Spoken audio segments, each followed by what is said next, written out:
அனைவருக்கும் வணக்கமா. இன்னைக்கு சனிக்கிழமை இல்லையா? பெருமாளுக்கு உகந்த நாள்.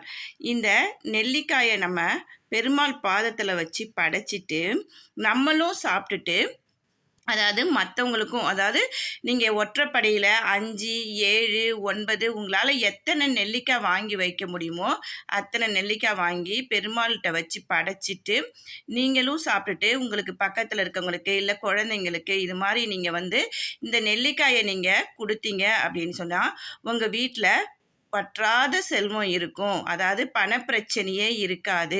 ஏன்னா நெல்லிக்காய் அப்படின்னு சொல்லும் போதே அது மகாலட்சுமி தாயாருக்கு உகந்த பொருள். அப்படிங்கிறப்ப இந்த நெல்லிக்காயை நம்ம எல்லோருக்கும் கொடுத்தோம் அப்படின்னு சொன்னோம்னா நம்ம வீட்டில் பணப்பிரச்சனையே இருக்காது. அப்படிங்கிறதுக்காக தான் இந்த பதிவு. இன்றைய தினம் எல்லோரும் செஞ்சு இதை பயனடையணும் அப்படிங்கிறதுக்காக தான் இந்த பதிவை போடுறேன். ரொம்ப எளிமையான பரிகாரம் தான், எல்லோரும் செஞ்சு பயனடைங்க.